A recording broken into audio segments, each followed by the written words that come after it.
അസ്സലാമു അലൈക്കും വറഹ്മത്തുള്ളാഹി. പുണ്യങ്ങളുടെ പൂക്കാലമായ പരിശുദ്ധമായ റമളാൻ മാസത്തെ സ്വീകരിക്കാൻ വേണ്ടി ലോക മുസ്ലിമീങ്ങൾ ഒന്നടങ്കം കാത്തിരിക്കുന്ന ഈ സമയത്ത് റസൂലുള്ളാഹി സ്വല്ലല്ലാഹു അലൈഹി വസല്ലം ദുആ ചെയ്തതുപോലെ അല്ലാഹുമ്മ ബാരിക് ലനാ ഫി റജബിൻ വ ശഅബാൻ വ ബല്ലിഗ്നാ റമളാൻ.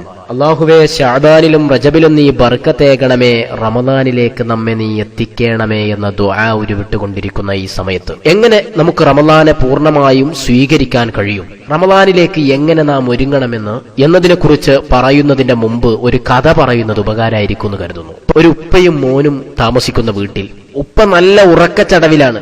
മകൻ പുറത്തേക്ക് നോക്കുമ്പോൾ നാട്ടിൽ അറിയപ്പെട്ട കള്ളനുണ്ട് വീട്ടിന്റെ മതിലിന്റെ പുറത്ത്. ഉപ്പാനെ വിളിച്ചു, ഉപ്പാ മതിലിന്റെ പുറത്ത് കള്ളനുണ്ട്.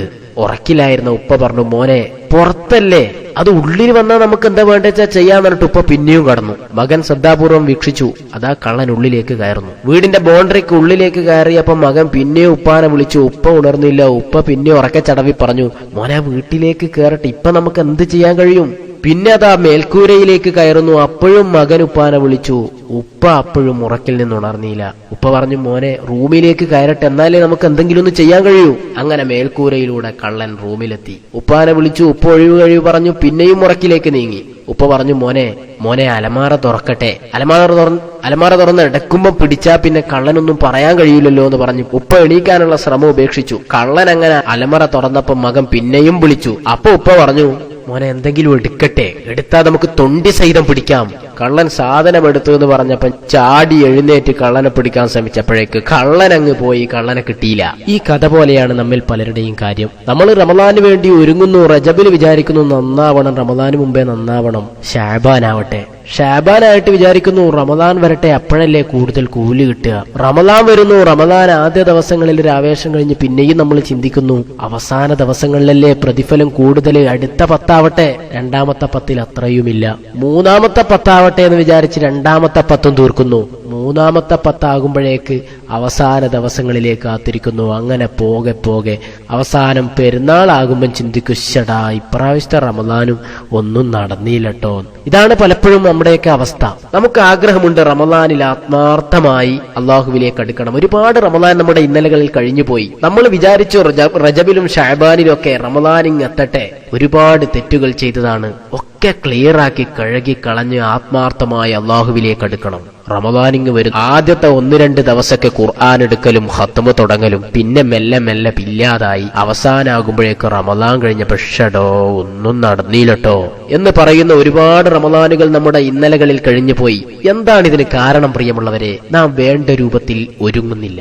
നമുക്ക് ഈ ഖുർആനോടും ഇബാദത്തുകളോടും സുന്നത്തുകളോടും ഒരു അറ്റാച്ച് ഉണ്ടായാൽ മാത്രമേ ആ റമളാനിങ് വരുമ്പോഴേക്ക് നമുക്കതിലേക്ക് ഇഴകിച്ചേരാൻ കഴിയൂ. അല്ലാതെ ഒരു ദിവസം നമ്മൾ ചാടിപ്പിടഞ്ഞ് എഴുന്നേറ്റ് അതിലേക്ക് പോകുമ്പോഴും അതൊരു ഉപരിപ്ലവമായ ആവേശം മാത്രമായിട്ട് പെട്ടെന്ന് കെട്ടുപോകുന്നു. നമുക്ക് ഇത്തരം കാര്യങ്ങളുമായി ഒരു ബന്ധം വേണം. കഴിഞ്ഞ റമളാനിൽ നാം അടച്ചുവെച്ച പരിശുദ്ധ ഖുർആൻ ഒന്നുകൂടി നാം സജീവമായി മെല്ലെ മെല്ലെ ഓതിത്തുടങ്ങി ആ റമളാനെ സ്വീകരിക്കാൻ പാകത്തിൽ നമ്മുടെ ഹൃദയങ്ങൾ വിശാലമാകണം. ഏറ്റവും പരമപ്രധാനമായി നിരന്തരം നാം ആവർത്തിച്ചു കൊണ്ടിരിക്കുന്ന തെറ്റുകളിൽ നിന്ന് വിട്ടുനിൽക്കാനെങ്കിലും റജബിലും ഷഅബാനിലും അങ്ങനെ ഒരു മാനസിക പൊരുത്തം നാം നേടിയെടുത്താൽ റമളാനിൽ നമുക്കതിന് കഴിയും. എങ്കിലേ നാം റമളാനെ സ്വീകരിക്കുന്നത് മാനസികമായ ഒരു ഒരുക്കത്തോടു കൂടിയാവുകയുള്ളൂ. മാസം കണ്ടു എന്ന് പറയുമ്പോഴേക്ക് ക്ലിയറായാ പോരാ നമ്മുടെ മനസ്സും മൊബൈൽ മെമ്മറികളും. അങ്ങനെ ആകുമ്പം അത് ക്ലിയർ ആകുമ്പോഴേക്ക് ഏകദേശം റമളാനും കഴിഞ്ഞ് പെരുന്നാളാകും. നേരെ മറിച്ച് അതിന്റെ മാസം മുമ്പ് തന്നെ നമ്മുടെ മനസ്സും നമ്മെ തെറ്റുകളിലേക്ക് നയിക്കുന്ന കാര്യങ്ങളിൽ നിന്നൊക്കെ നാം വിട്ടുനിന്നാൽ നമ്മുടെ മനസ്സ് റമളാനെ സ്വീകരിക്കാൻ പാകപ്പെടും. ഒരു മുസ്ലിമിന്റെ ഭരണഘടനയായ പരിശുദ്ധ ഖുർആൻ അവനെന്നും നെഞ്ചോട് ചേർത്ത് വെക്കേണ്ട, നിരന്തരം ചോദിക്കൊണ്ടിരിക്കേണ്ട പരിശുദ്ധ ഖുർആൻ. ഈയിടെ ഒരു വാട്സാപ്പ് മെസ്സേജ് കണ്ടു. നമ്മളെങ്ങാനും വാട്സാപ്പ് ഉപയോഗിക്കുന്നത് പോലെ പരിശുദ്ധ ഖുർആൻ ഉപയോഗിച്ചാൽ എങ്ങനെയുണ്ടാകും? നിരന്തരം പല പ്രാവശ്യം വാട്സാപ്പ് തുറന്നു നോക്കുന്നത് പോലെ ആ ഒരു ആവേശത്തോടു കൂടിയെങ്ങാനും പരിശുദ്ധ ഖുർആൻ തുറന്നു നോക്കുകയാണെങ്കിൽ അതെങ്ങനെയുണ്ടാകുമെന്ന യുക്തിയുണർത്തിയ മെസ്സേജ്. പ്രിയമുള്ളവരെ, ആ ഖുർആനോടൊരു ബന്ധം സ്ഥാപിക്കാൻ റമളാന് മുമ്പ് തന്നെ ഒരു തുടക്കമാക്കിയാൽ മാത്രമേ അതിനോടൊരു ബന്ധം നമുക്ക് സ്ഥാപിക്കാൻ കഴിയൂ. അങ്ങനെ ബന്ധമുണ്ടായാൽ റമളാനിൽ നമുക്ക് എളുപ്പമാണ്. അല്ലാതിരുന്നാൽ നമ്മുടെ കഴിഞ്ഞകാല റമളാനുകളിൽ സംഭവിച്ചതുപോലെ ആദ്യത്തെ 1-2 ദിവസങ്ങളിലെ ഉപരിപ്ലവമായ എടുത്തുചാട്ടവും ഒരു 2 ജുസ് അങ്ങ് തീരും. പിന്നെ നമുക്ക് അതില്ലാതാകും. നേരെ മറിച്ച് ആ ഒരു സ്ഥായിയായ ബന്ധം നാം സ്ഥാപിച്ചു വന്നാൽ റമദാനിൽ ഇൻഷാ അല്ലാഹ് നമ്മൾ വിചാരിക്കുന്നത് പോലെ ഖത്മ് തീർക്കാൻ കഴിയും. അതിൻ്റെതായ പ്ലാനിംഗ് നേരത്തെ തന്നെ ഇത്ര ഓതുമെന്ന രീതിയിലുള്ള ദൃഢനിശ്ചയം റമദാനിലേക്ക് തീരുമാനിച്ചു വെക്കുക എന്നതിലുപരി അതിനുള്ള ഒരു ഒരുക്കവും മാനസികമായ ഒരു തയ്യാറെടുപ്പും നാം ഇപ്പോഴേ നടത്തിയാൽ പലപ്പോഴും ഖേദകരമെന്ന് പറയട്ടെ, മതവുമായി വളരെയധികം വിട്ടുനിൽക്കുന്നത് കൊണ്ട് തന്നെ പല കാര്യങ്ങളും നമുക്കറിയാതെ പോകുന്നു. ഇത്തരം കാര്യങ്ങൾ വുളൂഇന്റെ, നിസ്കാരത്തിന്റെ, ഖുർആനോത്തിന്റെ ഇത്തരം കാര്യങ്ങൾ നേരത്തെ ഒന്ന് നോക്കി ഓർഡറാക്കി വെച്ചാൽ ഒരൊറ്റ ദിവസം പോലും നാം വെറുതെയാകൂല. റമദാന്റെ 27-ന് പള്ളിയിൽ നിന്ന് നിസ്കാരത്തിൽ ശ്രദ്ധിക്കേണ്ട കാര്യങ്ങളെക്കുറിച്ച് വയല് കേട്ടിട്ട് മാറുമ്പോഴേക്ക് പെരുന്നാൾ കോടിയിടേണ്ട സമയമാകും. പോരാ, നമ്മൾ ആദ്യമേ പൂർണ്ണമായും തയ്യാറെടുത്ത് ആ റമദാനെ സ്വീകരിക്കാൻ നമുക്ക് കഴിഞ്ഞാൽ ഇൻഷാ അല്ലാഹ് ആ റമദാൻ അർഹിക്കുന്നതായ ഗൗരവത്തോടുകൂടി